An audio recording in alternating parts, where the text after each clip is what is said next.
bem agora, Bia. É o Rodrigo Mourão, meu amigo de longa data, parceiro, sócio e também um dos caras mais inteligentes que eu conheci. Ele que tem 20 anos de experiência em e-commerce, 9 deles em Magento, detentor, de 12 certificações Magento, é o cara mais certificado de Magento que tem no mundo, pessoal, né? Rodrigão, eu acho que agora é com você aí, Rodrigão. Vamos lá. Tudo bem?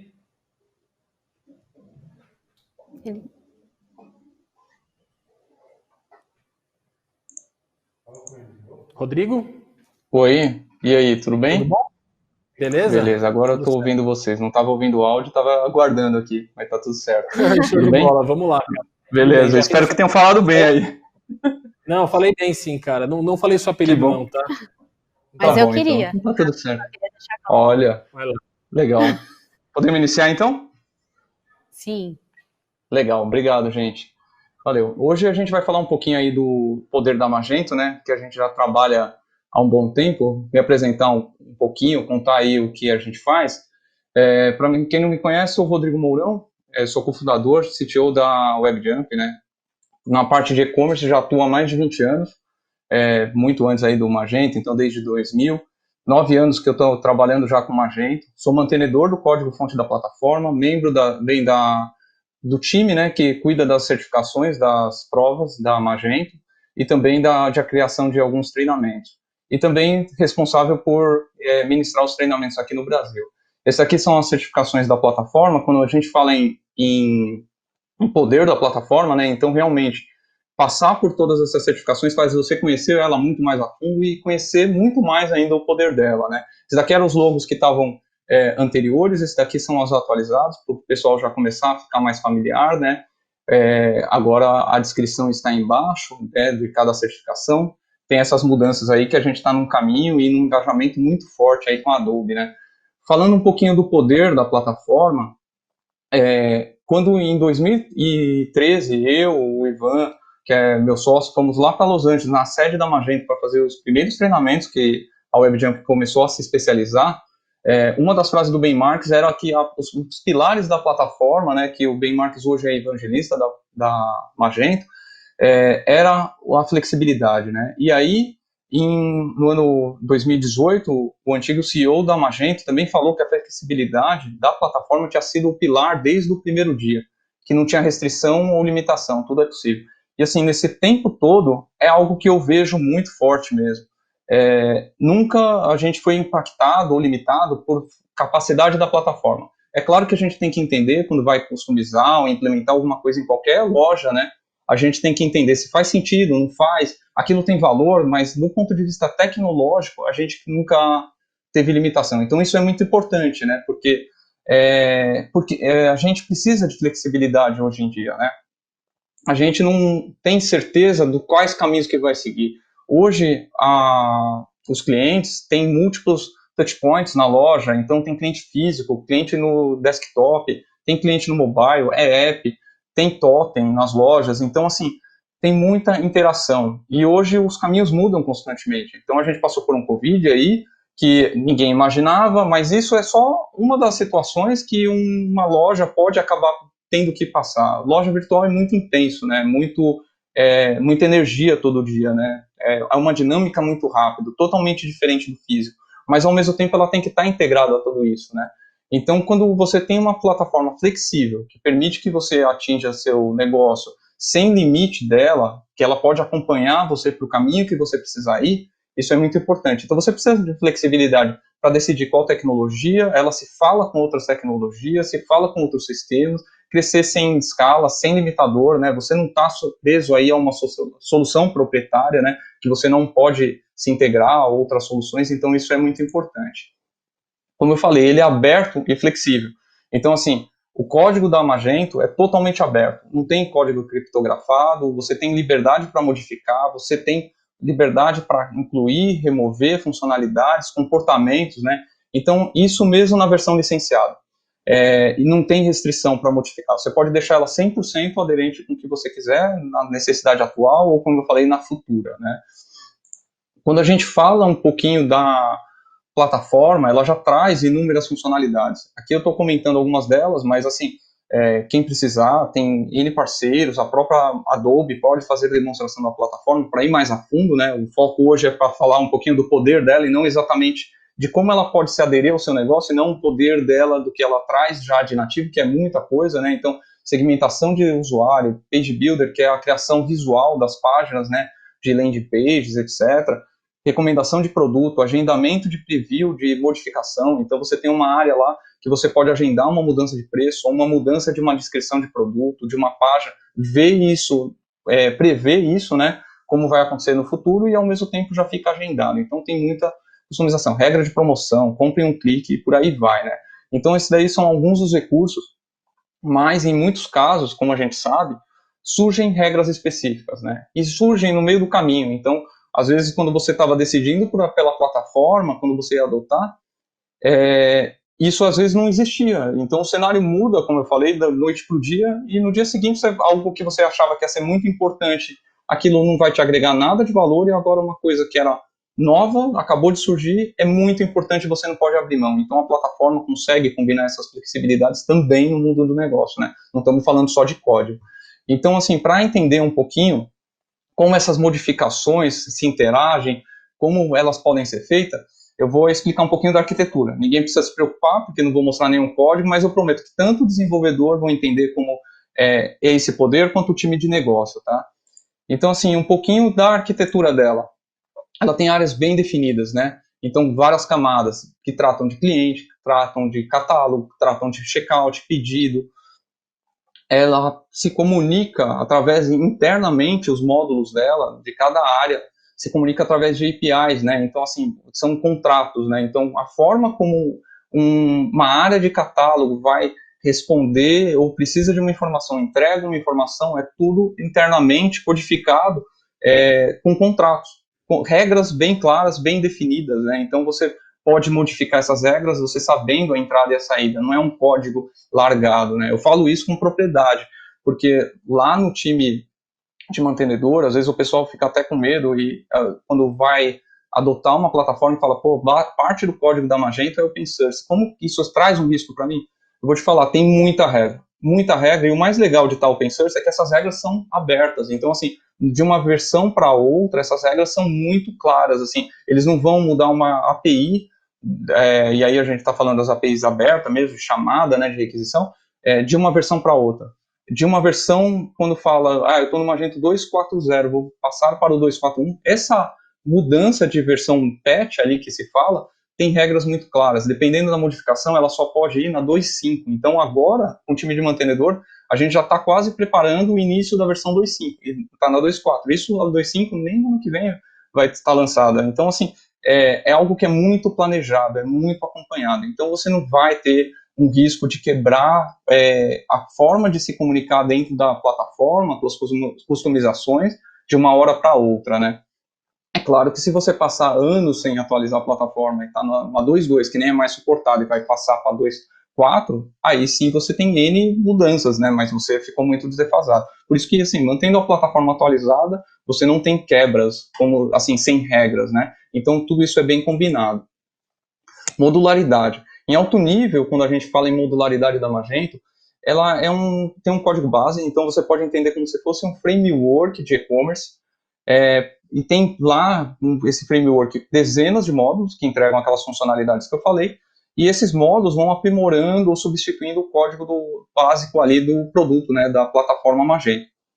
Mesmo na versão licenciada do Magento Commerce, é aplicada customizações sobre a base open source. Então, a forma como você modifica e os desenvolvedores ou módulos aí do marketplace, que eu vou falar mais para frente, customizam a plataforma, é igual. Então, assim, é muito padronizado, como eu falei. Não tem diferença do que um código nativo do que você vai fazer. A forma é a mesma, tá? Quando a gente fala, supondo que você tenha uma regra específica de preço, né? Cadastro, enfim, sua equipe pode desenvolver ali uma nova funcionalidade, como eu comentei, da mesma forma que os módulos da versão licenciadas customizaram a parte open source. Então, você tem regras ali. Tem uma área da documentação da Magento que tem todas as informações para os desenvolvedores conseguirem customizar. Tem várias abordagens para customizar cada área, evento, etc., plugins, Mas, assim, vai depender muito do que você está precisando customizar. Então, às vezes, uma forma de customizar uma abordagem às vezes é outra, mas o recurso é o mesmo, né? A forma, o padrão é igual. Então, por exemplo, se você já tem uma plataforma que já dispõe de um módulo de cadastro de clientes, certo? Você está precisando adicionar uma validação externa, uma validação Serasa, ou uma regra específica no processo de cadastro, que você precisa interagir com o teu ERP, enfim, o seu desenvolvedor pode criar um módulo que vai modificar esse comportamento em cima do Magento. Então, tudo isso sem modificar o código base, então você não vai lá e edita o código da Magento, você aplica uma customização interagindo com esse código. Então, na próxima versão da plataforma, você atualizando a plataforma, seu código ainda continua funcionando, você não tem que refazer. É claro que você tem testes, tudo para verificar compatibilidade, mas você não precisa refazer o código, você não perde, você não edita o core. Isso para quem conhece a Magento, desde a Magento 1, lá atrás na Magento 1, dependendo de como fazia a customização, se fizesse da forma incorreta, você acabava perdendo, né, porque o código ficava junto. Na Magento 2 isso é muito mais estruturado, então é um grande avanço, né, a plataforma, do ponto de vista arquitetônico, código, ela é muito moderna, né, então você não perde essas customizações. A outra forma também, que é bastante comum, a Magento tem um marketplace que tem milhares de módulos, então você pode instalar qualquer um deles, os preços são acessíveis, isso com certeza economiza muitas horas de desenvolvimento. Então, assim, tem módulos open source também, em lugares como GitHub, ou enfim, até nos sites de alguns desenvolvedores de módulos, eles às vezes têm alguns módulos pagos e outros grátis. E então, por exemplo, se você precisa de uma funcionalidade de promoção, etiqueta de produto, lista de desejo diferente do que já está no nativo, com mais recursos, é algo mais específico, você pode encontrar esses módulos no Marketplace. E lá tem uma descrição, tem tudo, então, assim, é bem prático, né, você aplicar e instalar. Seu time vai gastar tempo só instalando, configurando, o tempo de configuração vai depender muito da funcionalidade, mas é uma forma de customizar. Esses módulos são construídos da mesma forma que eu exemplifiquei do módulo do Magento Commerce ou do módulo personalizado teu, né, feito in-house ou por um partner. Então, a forma de customização é a mesma, só que lá eles já desenvolveram toda uma gama, né, então você não precisa ter todo esse esforço de novo. Então, por exemplo, se eu já colocar essas regras, eu vou instalar esse módulo na loja, tá? Não tem nenhum problema. Outro exemplo, que aí é o mais legal, né? Vamos supor que esse módulo de promoção, o Magento não tinha as regras, tinha 50% do que precisava das minhas regras de negócio. Eu pego esse módulo do Marketplace, olho as minhas necessidades do meu projeto e vejo que atende mais 90%. Mas tem 10% ali das minhas regras que são muito específicas, eu preciso validar limite de verba dentro do meu ERP, por exemplo. Algo muito específico. Não vai ter nenhum módulo que vai ter isso, não vai ter nenhuma plataforma. Mas o mais legal da Magento é que você pode ainda customizar o módulo do Marketplace. Então, da mesma forma que você customiza o nativo, você pode aplicar customizações sem editar o código desse módulo de terceiro, do Marketplace, porque senão você poderia ter problema depois para atualizar, né, e tudo, porque se você modifica o código dele, você não pode mais atualizar facilmente, porque você teria que replicar suas customizações lá, mas seu time pode aplicar customizações de um módulo totalmente personalizado, criado pela tua equipe, em cima do módulo da Marketplace. Isso você pode fazer com tudo na Magento, né? Então você pode mudar a forma do comportamento de um checkout, de um cadastro, de qualquer coisa, uma regra de preço, aplicando essas regrinhas básicas de customização que eu comentei. Então, assim, elas interagem e você consegue fazer tudo, né? Além disso, né, fugindo agora um pouquinho da parte funcional, que a gente está falando de customização de código mesmo, né? A Magento, ela se integra a qualquer sistema, né? Então, CRM, OMS, parte CMS, se você tem, a Magento já tem o CMS dela, mas você precisa de algo muito mais sofisticado, você pode interagir, RP. Então, assim, a integração entre sistemas dela é muito forte. Você pode integrar qualquer um desses sistemas, né? E como que ela faz isso? Ela tem uma parte de API, essas APIs normalmente destravam, como eu falei, um monte de customização. Aqui eu falei de sistemas, mas tem inteligência artificial hoje em dia, a parte PWA, vocês vão ter uma palestra hoje sobre isso, a parte headless, que é desacoplar o front-end do back-end do Magento, então a parte visual do sistema. Então, usar o Magento mais como um motor de e-commerce, mas a parte do front-end visual você usa outra tecnologia. Isso funciona também. Chatbot, internet das coisas, então tem muitas funcionalidades onde essa parte de API que eu estou comentando é necessária. Isso é feito através das APIs REST, que permite que o sistema se conecte. Eu vou falar daqui a pouquinho também da GraphQL. Isso depende da necessidade, do propósito, né, que você está precisando ou outra, né, mas no REST, basicamente, todos os recursos que você tem de cadastrar produto, sincronizar preço, pedido, dados de cliente, todas essas funcionalidades que você tem disponíveis no admin da plataforma, você pode controlar por chamadas, né, de requisição, chamadas entre sistemas. Todas essas funcionalidades você consegue fazer isso. Então, quando a gente fala de integração de preço com um ERP ou de outro sistema, como eu falei, um CMS, ou uma gestão de catálogo de produto, você pode interagir, tá? Quando a gente fala dessas integrações, uma coisa também importante é que, às vezes, você precisa integrar um pedido, por exemplo, no final do checkout. Então, o cliente clicou lá, fechar pedido, você precisa integrar e mandar esse pedido para um ERP. E dependendo do sistema, a gente fala que é síncrona, né? A requisição, você pararia ali aquele momento de processamento, ia fazer a requisição no ERP, a gente sabe que ERP, o tempo de resposta dele é outro mundo, né? Então ele está num ambiente que normalmente é só usado pela equipe interna, a web a gente está falando em milissegundos, tem que ser muito rápido, frações de segundos as respostas, e lá ele demora às vezes muitos segundos para responder, e aí vai para a tela de sucesso. Isso pode dar uma experiência ruim para o cliente, né? Na Magento, você pode paralelizar isso, né? Não é nem exatamente paralelizar, mas você despacha essa requisição para um processo em segundo plano, né, que é chamado assíncrono, e você deixa o cliente com um fluxo muito mais interativo, mais rápido, né? Isso melhora muito a requisição. Então, em todas essas camadas de API, se o pessoal procurar lá depois na documentação, você pode fazer tanto de forma assíncrona quanto em lote. E aqui eu coloquei um exemplo, para colocar um pouquinho para vocês da facilidade que a gente tem na plataforma. Na URL que você tem das integrações, você coloca um /sync ou /syncbook, vira ou uma requisição assíncrona ou em lote, né? Então, se você tiver milhares de produtos para integrar, você pode pegar 50 mil produtos, fazer uma requisição só em lote. Essa requisição vai ser processada em segundo plano pela plataforma, então ela vai processar de acordo com a capacidade que ela está tendo, e ao mesmo tempo ela vai deixar lá disponível uma resposta. Então, depois esse sistema que mandou esses produtos pode consultar e ver se deu tudo certo nesse cadastro, tomar ações e etc, né? Então, isso é muito bom, porque você não prende nenhum sistema, né, quem está mandando, e nem quem está recebendo. Então, os sistemas se falam de uma forma mais harmônica. Isso, é claro que não é para todo cenário, tem cenário que você precisa de uma resposta em tempo real, mas para muitas das integrações e tudo mais, você pode jogar para um segundo plano. E ela já está pronta com esse suporte, né? Fechando aqui um pouquinho de GraphQL. O GraphQL foi criado pelo Facebook.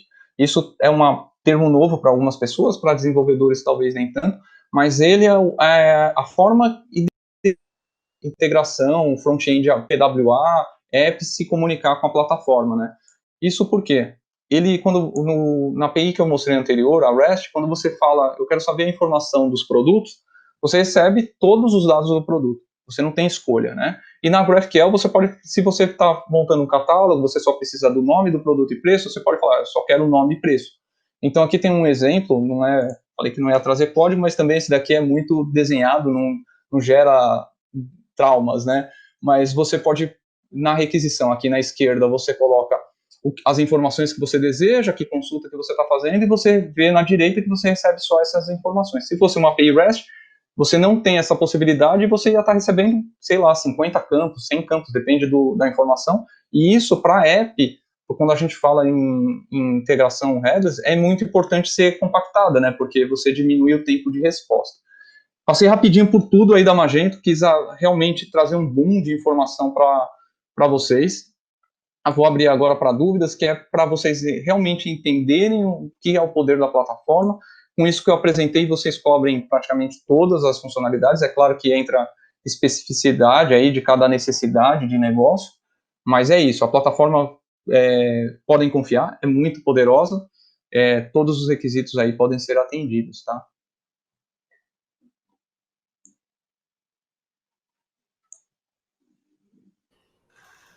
Rodrigo? Obrigado, Rodrigo. Opa, Cara, legal. excelente apresentação. Muito Bia. obrigada, Rodrigo. A gente tem uma pergunta aqui que mandaram no chat, mas antes eu queria fazer um convite para quem está assistindo a gente. Manda aí no chat para a gente. Qual é o apelido do Rodrigo? Isso. A gente vai dar um presente para quem acertar. Ideia dela. Tá, Rodrigo? A gente o Diego Queiroz, Rodrigo, na Magento Community tem todos esses recursos? Acho que ele quer entender um pouquinho qual que é a diferença entre o Enterprise e o Community. Legal. A parte de API que eu falei, de assíncrona, nas versões, logo que foi lançado, só estava na Enterprise, por exemplo, mas hoje já está disponível mesmo na Open Source. Os outros recursos, só daquele slide que eu mostrei de agendamento, de modificação e tudo, que ali está também recursos da Enterprise, né, que é hoje chamada de Commerce, mas lá no site da Magento você tem até um deparo ali dos requisitos, e a Adobe pode explorar eles também com vocês, assim, algumas funcionalidades a mais, né, são recursos a mais, que você tem como módulo B2B na Enterprise, mas do ponto de vista de customização, tudo que eu apresentei funciona tanto em uma quanto na outra. Show de bola, Legal. Rodrigo. Outra pergunta que a gente sempre escuta, né, nas nossas andanças aí, é até onde vai o Magento, né? Até onde que a gente pode ir. E aí, eu queria que você falasse um pouquinho desse tipo de arquitetura quando eu penso num volume muito grande. Eu posso usar um microserviço, não posso usar um microserviço? Como é que eu faço essa definição de arquitetura antes de fazer um e-commerce? Legal. A Magento, ela pode se integrar, ela é uma aplicação que tem todos esses recursos, mas onde você entender que você precisa desacoplar, usar um sistema adicional para te ajudar nisso, você pode, porque às vezes são regras tão específicas, a gente pega cenários bem comum, na WebJump a gente pega cenários de B2B, por exemplo, que o preço é 1 para 1. Cada CPF, cada CNPJ é um preço. Então, às vezes a gente, em vez de trazer toda essa regra, burocracia que tem do ERP, né, de regra de negócio, tudo para a plataforma, às vezes a gente cria um microserviço em paralelo e dentro da plataforma a gente cria a customização para enxergar esse ponto, né? Então, eu não gosto muito de inchar ela com recursos que não precisa. Do ponto de vista de código, ela suporta. Mas aí a estratégia, onde você coloca um serviço adicional ou você integra até, por exemplo, casos de pontuação, afiliação. Às vezes a empresa tem outros pontos de afiliação além do e-commerce, então você quer integrar o sistema já existente, então você pode falar com sistemas externos também, não tem restrição para isso. Perfeito, Rodrigo. Obrigado por ter apresentado o conteúdo, obrigado pelas respostas também. Queria pedir para você um favorzinho de ficar no chat, se estiver respondendo mais alguma perguntinha, interagir lá, seria bem bacana com o nosso público. Sim, tem algumas perguntas lá, se o Rodrigo puder continuar para ajudar a gente. Show de bola. Vamos lá, Bia. Bom evento. Você sabe... Obrigado.